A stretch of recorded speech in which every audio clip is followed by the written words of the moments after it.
होली के दिन रहे। रूपा रसोई में गर्मा गर्म पुआ और गुजिया छानत रहली। पूरा घर में पकवान के खुशबू फैलल रहे। तबे पिंकी दबे पांव पीछे से अइली और सोचली कि आज भाभी के ऐसन रंगब कि पहचानल मुश्किल हो जाई। पिंकी हाथ में पक्का काला रंग लेके पहुंचली। भाभी तने ने ताकी ना।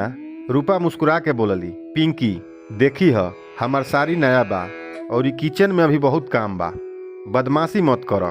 बाकी ननद कहाँ माने वाली रहली।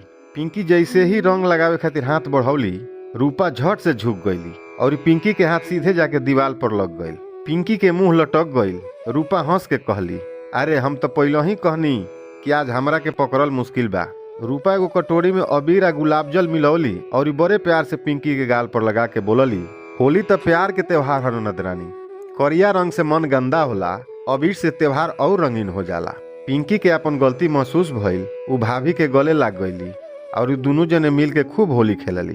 घर के आंगन हंसी ठिठोली और फगुआ के गीत से गूंज उठल। होली स्पेशली भोजपुरी कहानी कैसन लागल अपन प्रतिक्रिया जरूर लिखी आ चैनल के सब्सक्राइब कर ली। धन्यवाद। हैप्पी होली।